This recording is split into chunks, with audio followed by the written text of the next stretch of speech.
Hi, and welcome to the Black Man with the Gun Show podcast. This is our first video for the show, and I want to try to do this either before or after, probably most likely after every podcast episode. This one talks about the Saturday Night Special. Now, you know, if you go to blackmanwiththegun.com, you'll see the text for this, but I want to tell you about this firearm. The Saturday Night Special is a colloquial term that's used in the U.S. and Canada for any inexpensive handgun or junk gun. Now, this gun is what I don't call this a high-quality pistol by any means. Hopefully, you can see it here on the video. It's a bit beat up, a bit raggedy. But I talk about this bad boy in detail if you check out the podcast. So go to episode number 509, and you will hear all about it. This is Kenn Blanchard, your friend and brother from another mother, the pastor of Patriots, Pistoleros, and Paladins. And I'm just letting you know, there's an episode for you to listen to at iTunes, at Spreaker, at iHeartRadio, wherever you listen to podcasts. Or you can catch it on this link down below. This week, I'm talking about the Saturday Night Special. And a new episode comes out every weekend. So if this is 509, there'll be another one coming out this weekend, coming up soon. Talk to you soon. Let's see, the weekend of the 17th. Yeah, that's it. Talk to you soon. God bless. You've survived another week. Thank you for listening, downloading, and supporting the Black Man with the Gun Show. Episode 509, Saturday Night Specials and our shared American heritage. We're going to talk about black history, political correctness, armed citizens news. Michael J. Woodland's going to talk about sights, and I even got a brown black gun. I'm talking about Africa in 308. All this and a little bit extra is coming up next. This is the Conscientious Weekly Podcast that talks about firearms and things of interest to the gun community. Don't let the name scare you. This is the pro-fun, pro-gun show with history, commentary, news, interviews from all over America. Hi, my name is Kenn Blanchard, and I've been a gun rights activist since 1991.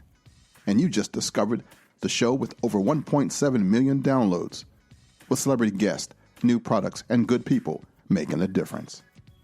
After John Wayne leads us in the Pledge of Allegiance, let's get this party started.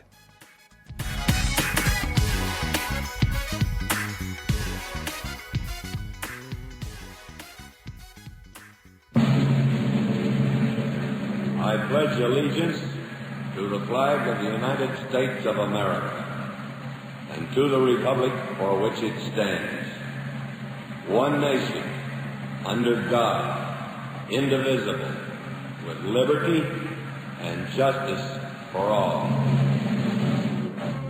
This week, I want to talk to you about a cheap handgun that I own. And it's cheap because the quality is not that good. It's the Arminius 32 caliber 7-shot revolver. It is the nastiest, dirtiest, cheapest piece of machinery that I own. So why do I keep it? History, baby. This gun is why, or what most people would call, a Saturday Night Special. It's a racist term that has been around since Prohibition. The one I have belonged to a gambler, a drinker, a womanizer, a hard-working blue, black-collar sanitation worker who carried this gun in his waistband but not in a holster. He carried his gun not to target shoot, not to collect, not to compete, or any of the myriad of legitimate reasons for carrying a firearm. He carried this gun to brandish, to threaten, to use as a bargaining tool to escape. It's pitted in rust from perspiration, and it's got a story that I want to share with you right now. Now, since this is a gun podcast, let me talk about this revolver before we dig into our shared American heritage, known also as Black history and the politically correct term of African American history, which still baffles politically correct people every now and then. The gun, the name Arminius, refers to a line of revolvers manufactured from a German firm that I can't really pronounce. I think it's something like Weyrauch or something, since about 1960.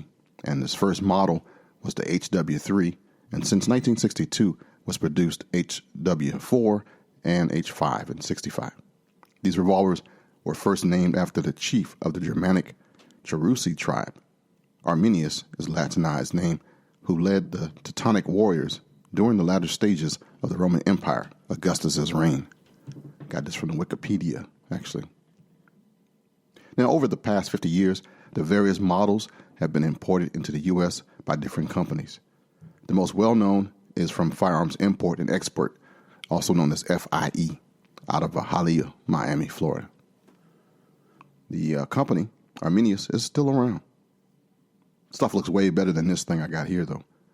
This is by far the ugliest gun. Why is it ugly? Well, normally revolvers are shiny and they don't rattle when you touch it. This thing feels like a toy. It's kind of heavy. It has like pot metal. It's aluminum and steel mixed. It's some kind of strange alloy. Not quite sure the name of it. It has the pin that you pull out so that the revolver can actually come out. The sights are fixed on both like they were stamped in, and has a really cheap plastic grip that wraps around the back of it. And it looks like one of those old police revolvers from the 1950s or 60s.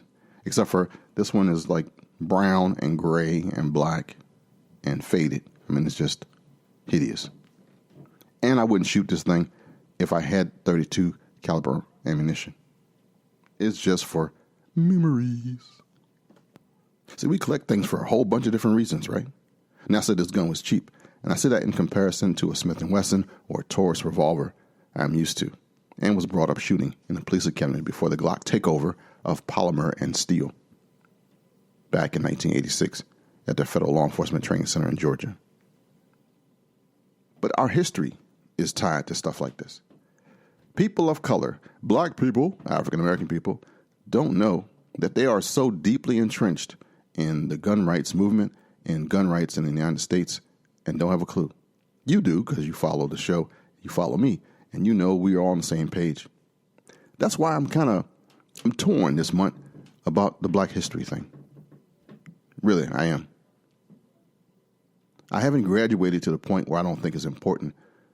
I'm more into the mode of shared American heritage. We all are from some ethnic group, but we're Americans, which makes us mutants. We're different, we're hybrids, we're mixed with something. There is no all of nothing here, except for maybe the Native Americans. But I understand the need and the necessity of Black History Month. I do. The history of Black history, our shared national heritage. If someone is a first or second generation immigrant, they might refer to them, call them by whatever they came from, like Jamaican or Nigerian or whatever. But no one would get upset if you call somebody Black or African American first. We really don't know what we should be called sometimes. So don't feel bad if you don't understand or you're not comfortable with it either. African American is generally considered the most politically correct of all the terms. But Black is fine too. Just depends on who you're talking to and when it is. Let me tell you about me. I was born in 1962 in rural Virginia, and my birth certificate says colored. When I went to school and registered for the first time, it said Negro. Right around the 70s, I became Black and proud. And then a little later in the 70s, I became an Afro-American. And then by about high school in the 80s, I was African American. And by the time I got the end of my government career, I was African American, Black, not Hispanic. Look at the forums the next time you sign up for a government job or sign a resume. It's amazing. But let's look at the origins of Black history before we talk about the Saturday night special, okay? This thing started like in Chicago during the summer of 1915. The alumni of University of Chicago, people like Carter G. Woodson, participated in a national celebration of the 50th anniversary of the emancipation sponsored by the state of Illinois.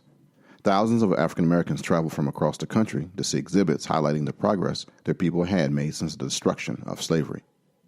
Awarded a doctorate in Harvard 3 years earlier, Carter G. Woodson joined the other exhibitors with a Black history display.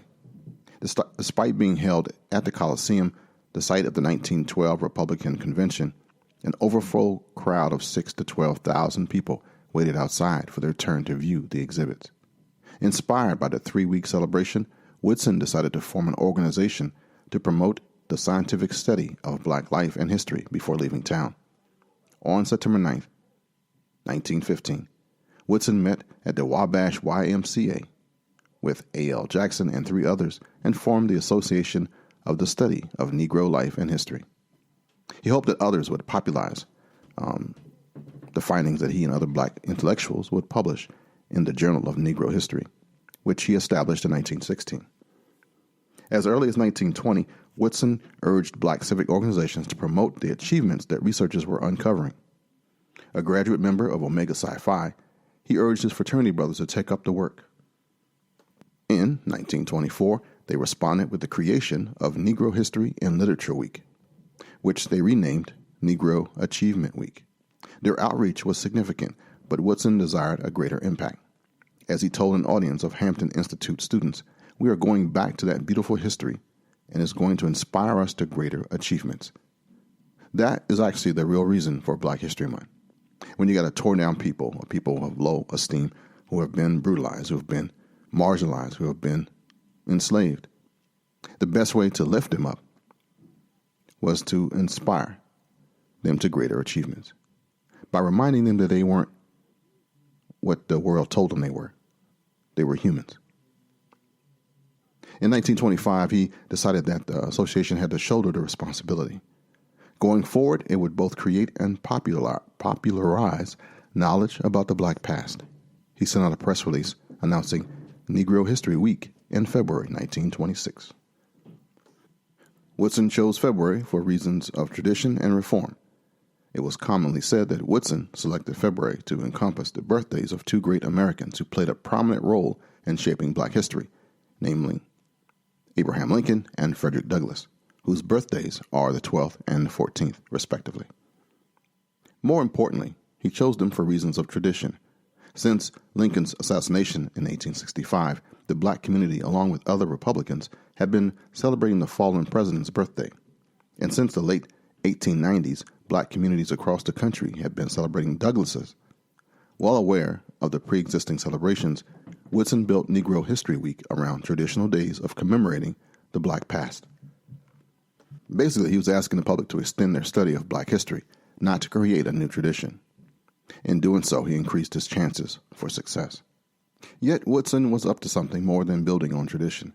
Without saying so, he aimed to reform it from the study of 2 great men to a great race. Though he admired both men, Woodson had never been fond of the celebrations held in their honor. He railed against the, quote, ignorant spellbinders who addressed large convivial gatherings and displayed their lack of knowledge about the men and their contributions to history. More importantly, Woodson believed that history was made by the people, not simply or primarily by great men. He envisioned the study and celebration of the Negro as a race, not simply as the producers of a great man. And Lincoln, however great, had not freed the slaves. The Union Army, including hundreds of thousands of black soldiers and sailors, had done that. Rather than focusing on 2 men, the black community, he believed, should have focused on the countless black men and women who have contributed to the advance of human civilization. From the beginning, Woodson was overwhelmed by the response to his call. Negro History Week appeared across the country in schools and before the public. The 1920s was a decade of the New Negro, a name given to the post-War I generation because of its rising racial pride and consciousness. Urbanization and industrialization had brought over 1 million African Americans from the rural South into big cities of the nation, also known as the Great Migration. The expanding black middle class became participants in and consumers of black literature and culture. Black history clubs sprang up, teachers demanded materials to instruct their pupils, and progressive whites stepped and endorsed the efforts. Like most ideas that resonate with the spirit of the times, Negro History Week proved to be more dynamic than anybody could control. By the 1930s, Woodson complained about the intellectual charlatans, black and white, popping up everywhere seeking to take advantage of the public interest in black history. He warned teachers not to invite speakers who had less knowledge than the students themselves. Increasingly, publishing houses that had been previously ignoring black topics and authors rushed to put books on the market and in the schools. Instant experts appeared everywhere, and non-scholarly works appeared from, quote, mushroom presses. In America, nothing popular escapes either commercialization or eventual trivialization.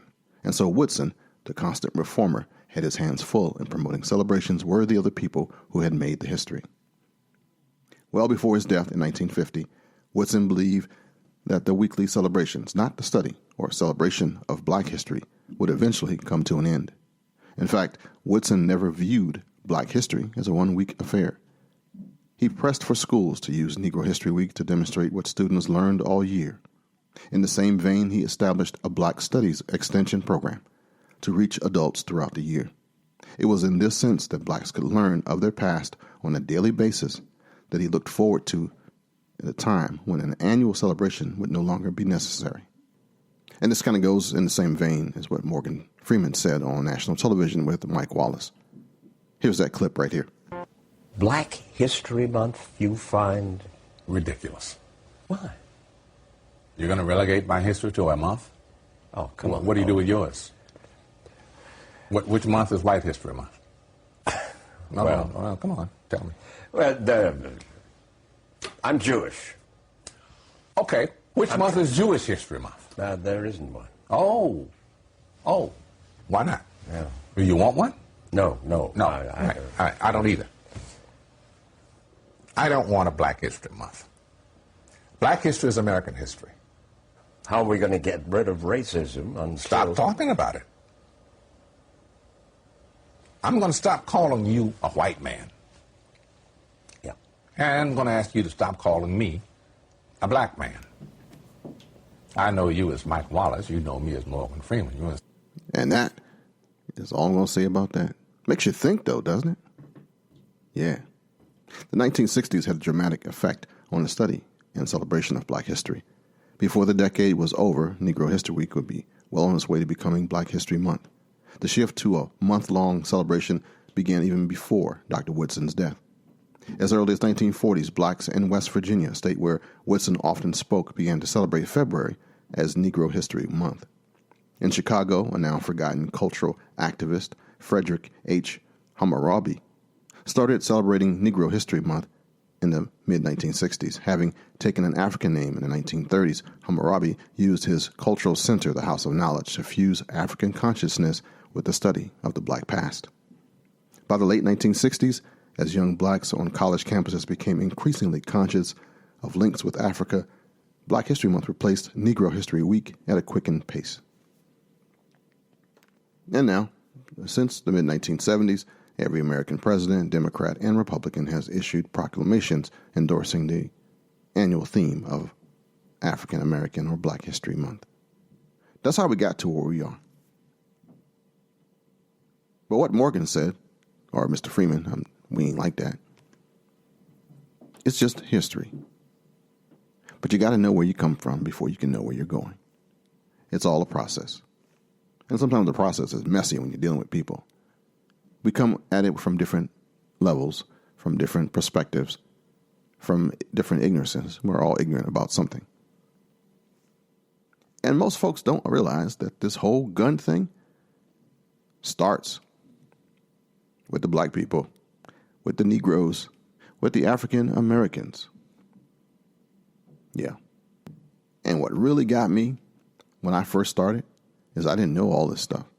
And I was cocky about it. I thought, yeah, I'm black and I'm proud and I didn't know squat. And the first three white guys who blew my mind just happened to be part of the National Rifle Association's board of directors. They educated me on my own history. And I was like, wow, you better shut up there, young fry. You don't know squat. Learn. And I've been on fire ever since to help other people understand. And you already know you're part of my community. But you get painted a broad brush like you're ignorant, like you're a racist. And like Morgan said, if we just stop calling each other by our ethnicities, it would be a better place. But this is the Black Man with a Gun show. Good Lord. Talk about duplicity. Talk about hypocrisy. I don't know. What should I do next? All right, now we're on the same page. We know the origins of Black History Month. We know that we're all screwed up a little bit, and we're going to work this thing together. It's a shared heritage. We are. But But the Saturday Night Special, the racist term, it originates from having guns that can be available to the poor. It goes all the way back to the sale of cheap handguns post-Civil War.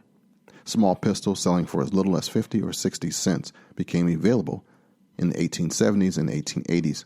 And since they could be afforded by the recently emancipated blacks and poor whites, these guns contributed a significant threat to the Southern establishment, interesting in maintaining the traditional structure. In 1870, Tennessee, for example, banned selling all but the Army and Navy model handguns, the most expensive ones, which was beyond the means of most black and laboring people.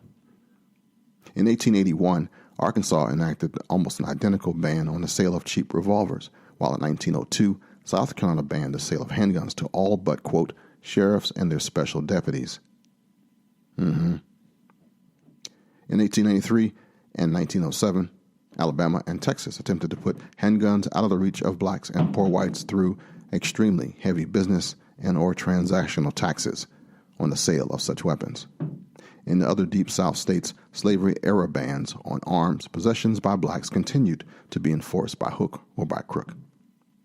The cheap revolvers of the late 19th and early 20th centuries were referred to as, quote, suicide specials or Saturday Night Specials.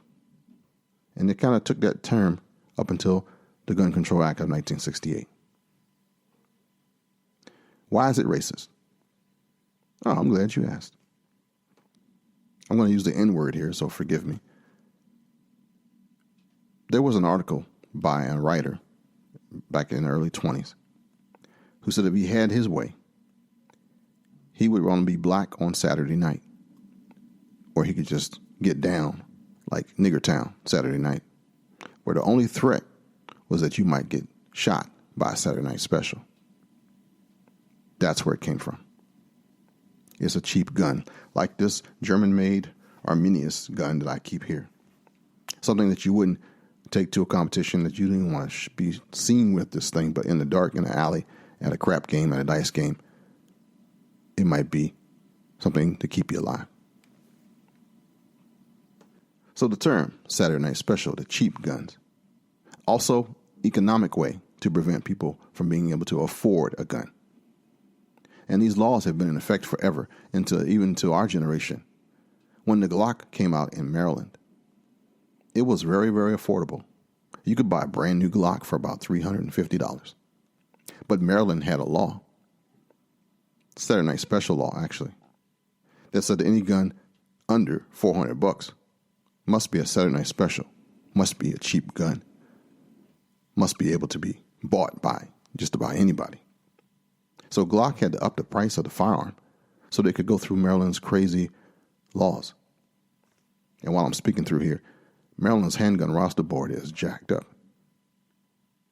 I do a lot of social media and contacts and reviews for firearms companies.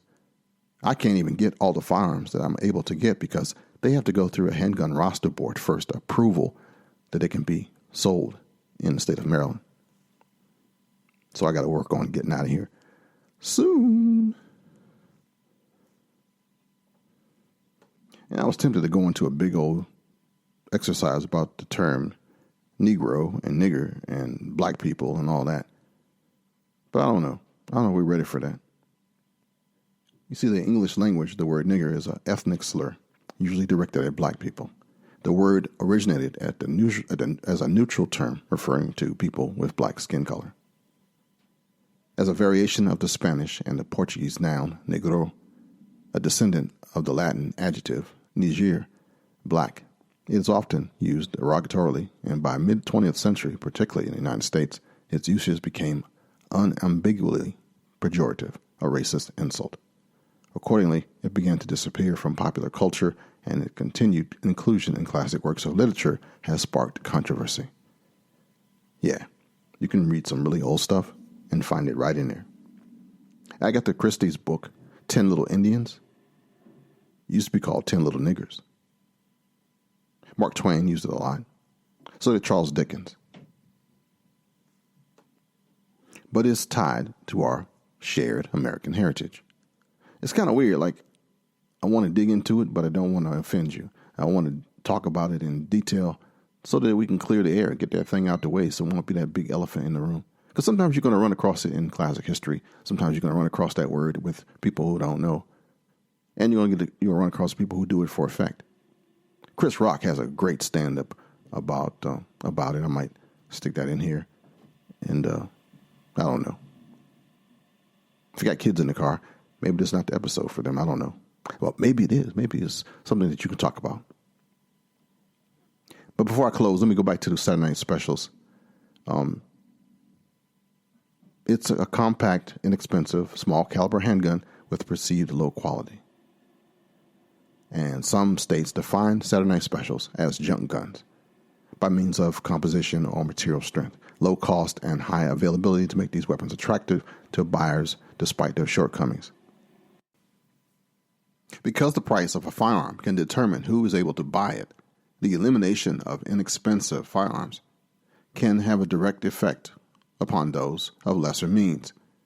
The late great Roy Innis, who I talked about last week, president of the Congress of Racial Equality, CORE, and a member of the NRA, said, quote, "To make inexpensive guns impossible to get is to say that you're putting a money test on getting a gun.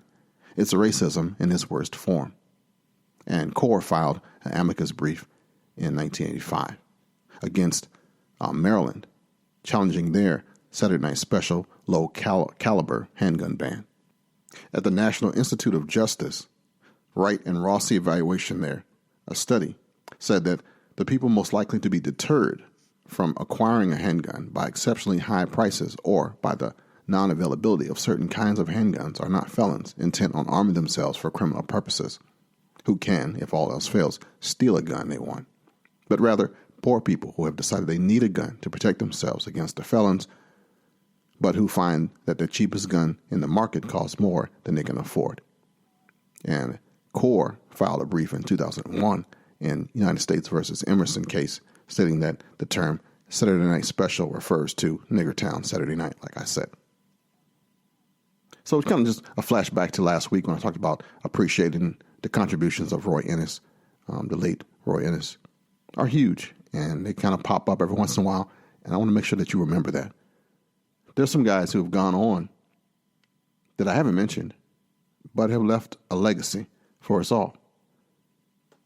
The FBI, for example, the Bureau of Alcohol, Tobacco, and Firearms and Explosives, and several police departments across the nation have shown that there is no clear statistical relationship between the price of a firearm and its likelihood to be used in a crime. So while you can buy a cheaper model, that doesn't mean it's going to be a crime gun or a Saturday night special. The survey of incarcerated felons in 1983 by the U.S. Department of Justice showed that criminals use small caliber, small frame, inexpensive handguns in less than 3% of violent crimes. Of course, I'm giving you way more stuff than you ever heard about the Saturday night special, but that's what we do here at blackmanwiththegun.com. In 2003, the National Association for the Advancement of Colored People, that's a throwback word, huh? Colored people.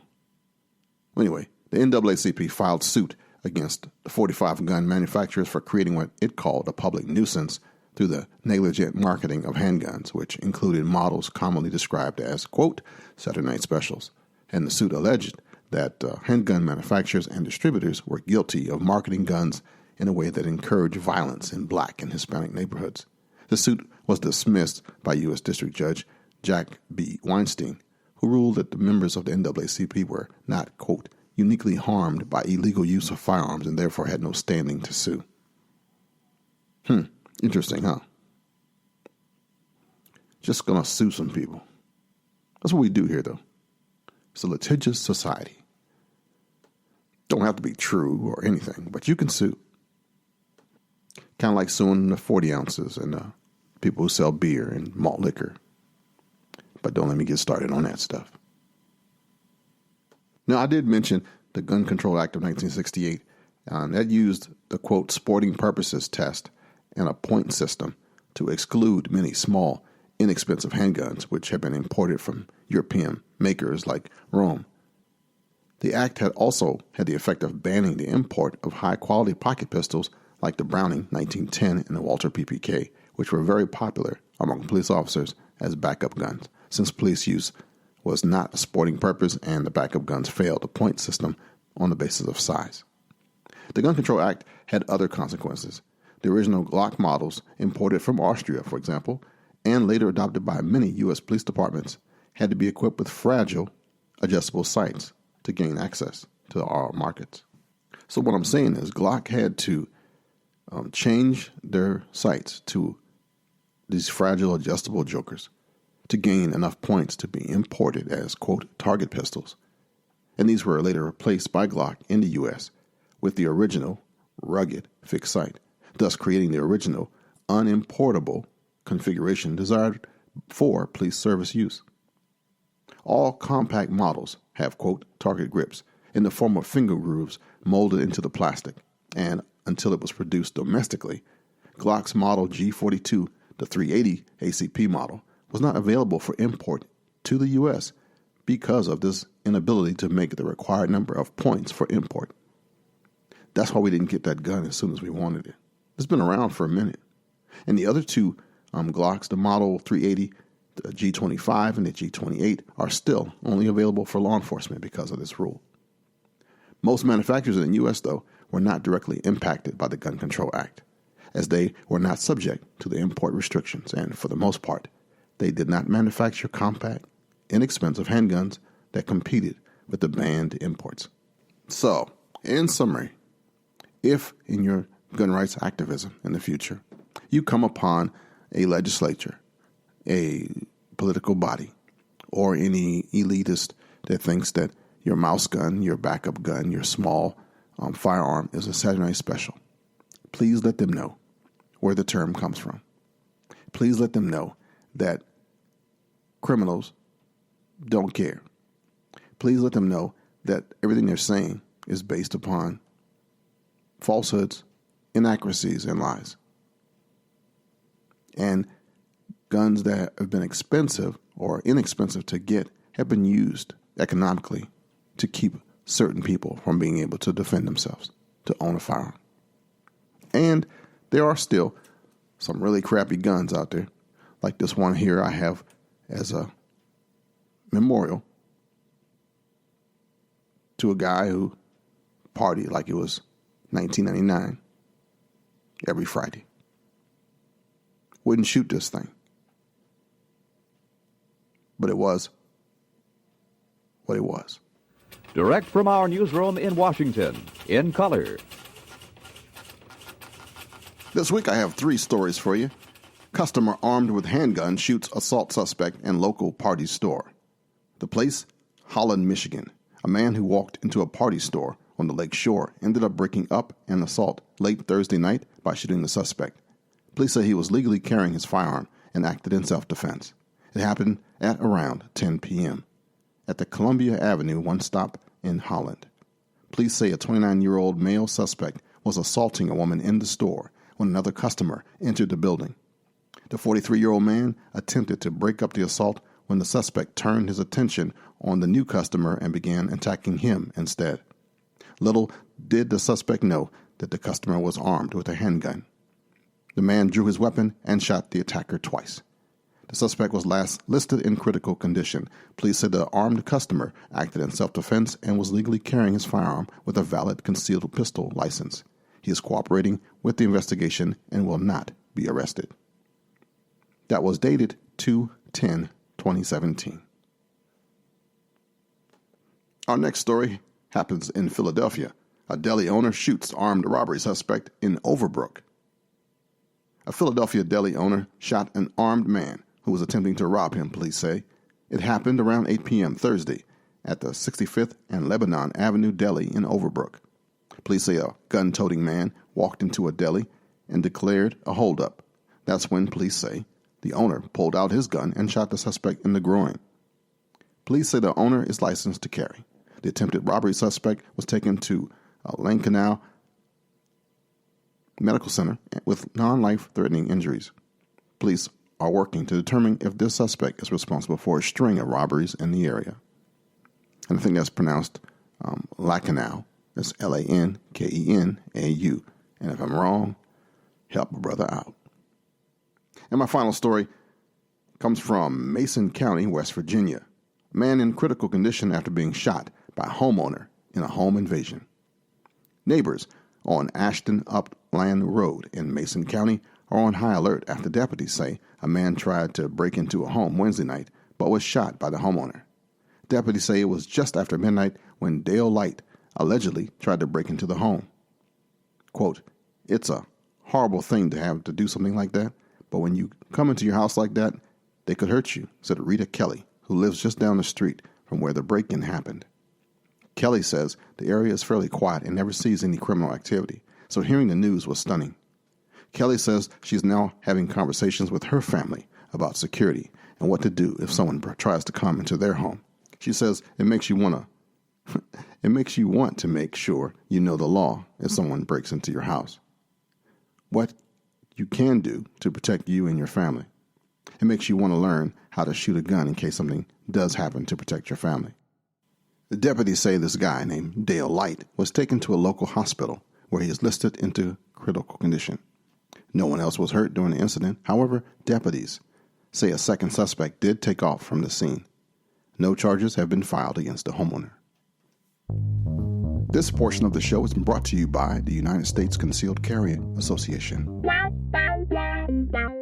The USCCA has been providing education, training, and self-defense insurance to responsibly armed Americans since 2003. Join Tim Schmidt and myself here at usconcealedcarry.com.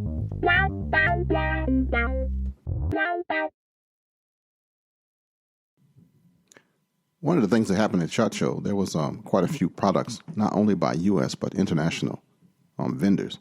There was a rifle called the 308 Bantu Arms Battle Rifle, and it's spelled BNTI. And you might not know that Bantu is a word that kind of means a representation of people of Africa who speak Bantu languages. It's a geographic area, pretty much the central and south of Africa. The whole part of the Horn of Africa is Bantu.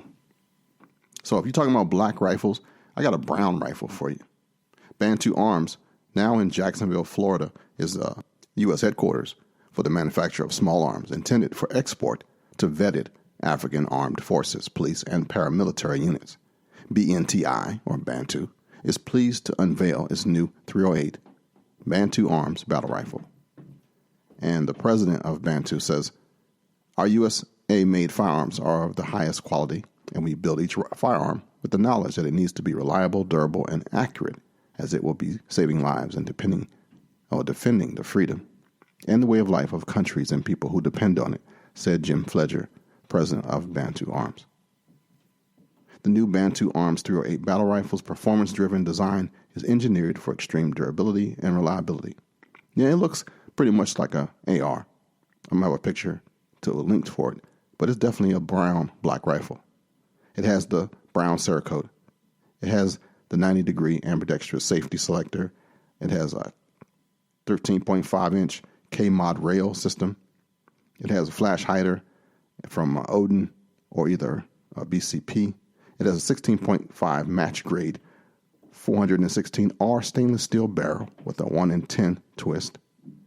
And the receiver is a MIL-A 8625, Type 3, Class 2 hard coat anodized with Cerakote optional. It's precision milled. How about that? Has a Magpul ACS stock, a 4.5 pound trigger, and the flat bow is from CMC. And I got access to this from my friend at Laura Burgess Marketing. Check out the website at blackmanwithagun.com for those who collect and want to see a truly an African rifle made in the U.S. That was bntiarms.com. Next up, my friend and partner in crime, Michael J. Woodland from mwtactical.com. Take it away, Michael. Thank you, Ken, and welcome to another Tips and Review segment. I am Michael Woodland of m-wtactical.com, and today we're going to discuss sights on your firearm.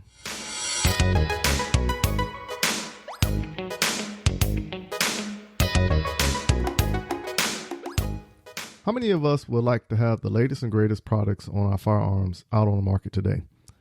You look at a YouTube video and this big name person in the community is displaying a product that he was given, and after you ordered and tried it, you realize it's not for you. Well, that happened to a friend of mine not too long ago. While I was at home practicing for an upcoming match, a buddy of mine gave me a call and said he was swinging through. Normally, when this friend of mine comes through, he is showing off some new item he just purchased. Now, I do not knock him for it, nor how he spends his money, but there was a lesson learned this day last week. He got some new sights on his firearm and started giving me the rundown on how he will be able to shoot in low light visibility better. My posture was excitement because I was happy for my buddy going out and getting something that might work for the special operations units. So I asked him if he was wanting to jump in and do a couple dry fire drills with me, and he did. Then I asked him to allow me to try out his new sights, and he can practice with my handgun. Instantly, I seen his movements were a little better with my handgun. Then he said it. I feel that I'm doing this better with your firearm than mine. My reply, you are. The conversation went on to why he purchased something he did not really need. What's the chances of you shooting in the conditions where you will be shooting in low light? In my opinion, there was too much going on with his firearm with the multicolored sights. As he looked at my sights, he did not get it. So I explained. If you look down the scope of my M4 rifle, the scope has a red dot. Just like the front sight of my handgun has a red fiber optic sight. The transition is already embedded in my thought process, so why change it? Even if I were to only shoot my handgun, the front sight is the fiber optic sight, while the rear sights are blacked out. What I recommended for him to do was to put back on the original sights and use fingernail polish or some form of paint and black out the white dots on the rear sight and paint the front sight whatever he desires, but understand that front sight is his focus point. The other alternative is to purchase a new set of sights with the rear sights already blacked out and the front sight your desired color. Lesson learned from my friend was to not be so quick to jump on something someone says is the greatest, but do some research and try it out first. Tune in next week as we tackle another area of marksmanship for another tips and review segment. Thank you for all those who follow and support the M-W Tactical Facebook page. If you haven't done so, look us up on Facebook and hit the like button and join in on the many discussions that are taking place. If you are more into photos, follow me on Instagram at MJ Woodland, where you can get an up-close and personal involvement of my daily life and involvement at a shooting range. If you would like to read more about us, do so by going to www.m-wtactical.com, where you can easily connect with us on any of the previously mentioned social platforms while looking at pictures, viewing future classes, emailing us, or even listening to the current week of the Black Man with the Gun podcast. For those who want a more direct approach, just call us at 803-250-1256 and let's discuss whatever is on your mind, from shooting classes or just inviting us out to your upcoming event. Until next week, keep shooting, keep practicing, and have fun. Back to you, Ken. Thanks, big guy. Being an armed citizen means having a gun with you all the time. Carrying a firearm every day requires a holster that is both concealable and comfortable. Whether you choose our Super Tuck Deluxe or Mini Tuck, you'll have the confidence that comes from being discreetly and comfortably armed, prepared to face unforeseen dangers. Crossbreed holsters are handmade in the USA, come with a lifetime warranty, and a 2-week try-it-free guarantee. Order your holster today at crossbreedholsters.com. I want to have an events page, or at least I'll tell you what's going on the calendar. On April 27th through the 30th at the Georgia World Congress Center is the National Rifle Association's annual meeting. Got that? April 27th in Georgia, in Atlanta, at the Georgia World Congress Center will be this year's National Rifle Association's annual meeting. I still don't know whether I'm going or not. But I wanted to give you the date just in case you wanted to, or you're thinking about it, that we can get the reservation in, get this stuff all squared away before you get there, because time waits for nobody. And I want to thank everybody who's a member of our Patreon.com page. That's Patreon, Patreon.com/Black Man with a Gun. You guys are keeping me on the air. I'm actually launching something new, trying to take some lemonade out of some lemons that I got. You ever do that? You ever just mess up and instead of quitting, you decided to keep on moving? Well, that's the kind of way I roll right now. I've tried a lot of stuff. And if you've been a friend and a fan, you know it. Like, man, what is he doing this week? What is he failing at again? Well, failure isn't final, so don't let it get you down. Well, now, with the superior video that I took at Thundershot Studios prior to going to SHOT Show, I'm creating blackmanwithagun.tv, and it's a YouTube channel.